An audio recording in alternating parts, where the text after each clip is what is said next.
Cops of Reddit, what is the most suspicious thing you've ever caught somebody doing for a totally legitimate reason? The first one that comes to mind for me. Late at night, saw a dude hauling copper pipe out of a local grocery store after it closed down. Copper theft at the time was super common, so I thought I had a burglary in progress. I stop out, get ready for an easy arrest, ask him what he's doing. He says he was hired to clean the place out. Ask why he's taking copper. Owner told him that his payment was the copper piping. Since it wasn't going to be a grocery store after, they didn't need it. I didn't buy it for a minute. Bullshit detector was screaming at this point. So I find the owner in our records, call him, and sure as shit, dude was hired to clean the place out and was paid in copper pipe. That was their agreement. But then I asked him why he was out at 2 AM, since it was super suspicious. Since the place closed down, there was no AC, as it was the middle of summer. 2 AM was the best way to do it and keep cool. Patrolling a military housing neighborhood, I had noticed a suspicious van parked around the area over the past few nights, always in a different spot, but I could never catch it coming or going. So around the 5th night of this, I hide my car and wait. Sure enough, the van rolls through.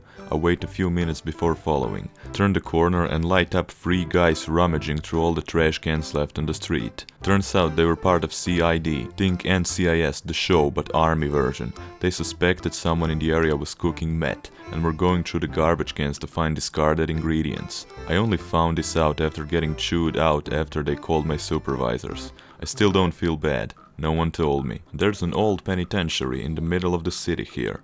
It was to be deactivated and it finally was shut down by the governor. People got used to that building being empty, but for some bureaucratic reason they had to reopen it again, temporarily. That means holding bad people in again, and even though the neighbors weren't happy about it, they didn't think much of it, since it was temporary. Anyway, it is a building very close to the road, to residences and commercial buildings. It's not a huge place, but it has tall walls built somewhat like a fort or a castle. Then one day I wasn't even working. I'm driving by the street behind it and I see 4 people rappelling down the fucking wall. They weren't doing it each on their own rope. They were doing it in the same rope, but it looked a whole lot like that Hollywood scene where the prisoners escape down the sheet rope. This was in the middle of the day too, noon I think.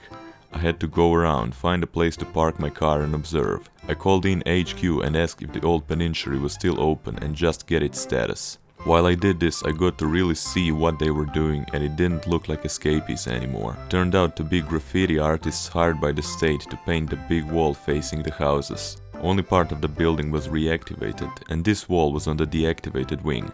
The graffiti artists were assessing something. This was 3 years ago. There's a cool painting on it now. I'm still glad I didn't have to chase 4 inmates that day. Son of a cop. My dad told me about a time back in the 80s. My father was sitting in his cruiser around the corner from a bar. A car drives by, swerving a little with exhaust coming from the tailpipe, signifying a recently started vehicle. Pulls the guy over, smells alcohol on the driver, while also noticing a large staff in the back seat. He has the driver step out, then inquires about the staff. The driver tells my dad, "I'm black belt in Kung Fu, I use it in class." So my father, unconvinced, asked him to demonstrate his proficiency with the staff, whilst proving his sobriety in a sort of impromptu field sobriety test. The driver puts on a little show for Dad on the side of the road. Dad's enjoying the show, but starts to hear sirens coming from all directions. A passerby had seen my dad on the side of the road in a face-off with a crazy man and a stick.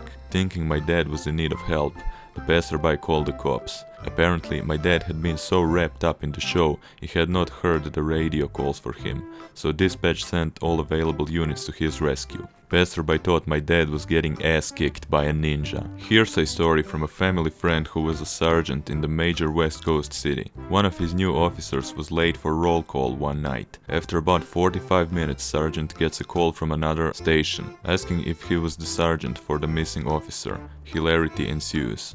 Apparently, the missing officer was getting ready to leave his apartment for roll call for the night shift. As he walked out to the stairs, he sees a guy in a ski mask hop through the neighbor's window. Cop radios the burglary in progress and runs back to his apartment to get his shotgun. When he gets back to the neighbor's house, he heard a female screaming and the sounds of a struggle. Cop announces himself, kicks open the front door, runs to the kitchen and sees what he thinks is ski mask guy sexually assaulting the neighbor. The neighbor sees Cop with shotgun screaming at ski mask guy and she completely freaks out. Turns out ski mask guy was neighbor's boyfriend/husband, doing some sort of roleplay fantasy at neighbor's request. At least nobody got shot and apparently the cop was known thereafter as Officer Cockblock. I find so many suspicious vehicles in our National Veteran Cemetery in my jurisdiction. They almost always turn out to be Pokemon goers. 3 AM on a weeknight and I pull up behind the car at the light. The light is green and the car is stopped but running. Foot was on the brake. Light turns red so I wait behind him. Light turns green again and this dude isn't moving. So my partner and I quietly exit our vehicle and approach his. He was completely passed out, asleep, with the car in drive. We woke him up and talked to him to make sure he wasn't drunk and he was just tired because his wife had a baby a few days ago and needed him to run to the store for something. That newborn sleep deprivation is real. Police officer here. Long story short, guy gets locked out of his house by his wife and we catch him trying to get back into his house. It was just after midnight and we got a call of a suspicious person looking into a home. We respond code 2, lights, no sirens, and switch off the lights before we get close to mask our approach. As we pull up to the house, we see no signs of anyone at the front of the house, so we walk around the rear and bam, guy with a crowbar wrenching on the back door. I yell, police, drop the crowbar. Dude starts screaming and nearly crying because we scared him so bad. Turns out he went to Tim Hortons to get a coffee as him and the wife had a few drinks and he forgot his keys and cell phone in the house. She was so drunk she forgot he left and locked the doors like she does every night. Poor bastard tried to wake his wife up and she was passed out and didn't hear him. He grabbed a crowbar from his shed to try to pop the locking mechanism out and we caught him. We managed to get a hold of her by calling her on my cell.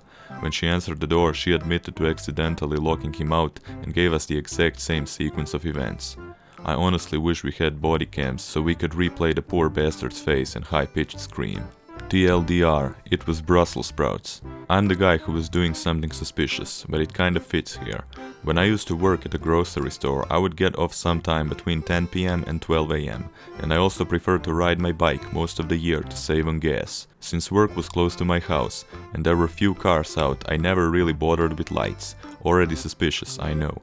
Right around Thanksgiving we would get in these massive stalks of Brussels sprouts, which if you have never seen one, they look like something you might find growing on an alien planet. A solid 3 feet of little bulbs at the end of spikes basically. They were super cheap so I couldn't pass up such a deal. But of course, the only way for me to transport it home at night was to ride with the stalk sticking a foot out of my backpack. I have no idea what the cops thought it was when they pulled me over. Marijuana? A weapon? They were doing their deal where one talks to me and the other checks me out from behind when the one behind me busted out laughing. Are those Brussels sprouts? They let me go a minute later. I'm the suspect in this situation. I lived in a large town in the south of the UK in my own terraced house. Outside my house was a bus stop, so it had a few people who go by outside each day, but it wasn't in the heart of the high street. I had suffered from cluster flies for a few days and they came out of nowhere. We are talking maybe 50 or so, which is a little alarming, but there was nowhere I could see they were coming from. I got rid of them as quick as they came about and went about my day as normal. One day at the weekend I had a knock at the door with riot police who stated they believed that someone had died in the property and they were able to enter under an emergency act of law without a warrant. In their wisdom, they spoke to the neighbors about who lived here after a report from an elderly lady visiting the bus stop. The neighbors mentioned my ex-girlfriend, who they didn't see for a few months. We broke up and she moved out, but the police put the flies report and this fact together as me being a killer. The police were sure I had something to hide as they instantly didn't believe I owned the house. I work in it, so make good money and am thankful I saved hard to get on the housing ladder, but they weren't having any of it. I had to then wait under surveillance while my house was searched and riot police all in the street. I'm a keen gardener and upstairs in the airing cupboard I was attempting to grow some from seeds. The police were convinced that 20 23-year-old me was instead running a cannabis factory. In the end, they found no dead body and they realized their mistake. When I pointed out the 50 cacti around the house, they conveniently didn't notice. I'm sure I'm on some kind of list now, but they left almost disappointed after their amazing detective work found an IT nerd that likes spiny flora and not the next serial killer. TLDR, police thought I murdered my ex-GF and was running a cannabis factory in my home. I was just starting on the street around the time Pokemon Go was taking off. So many contacts in the middle of the night that were just people trying to catch Pokemon. Me: ma'am, I noticed you're driving in circles around this closed business at 3 AM. Person: yeah, there's a herd of Charmanders here and it's too busy during the day. Me: oh, thanks for letting me know. Pulls out phone and opens Go. If you like this video, make sure to comment, like, share and subscribe to this channel for more.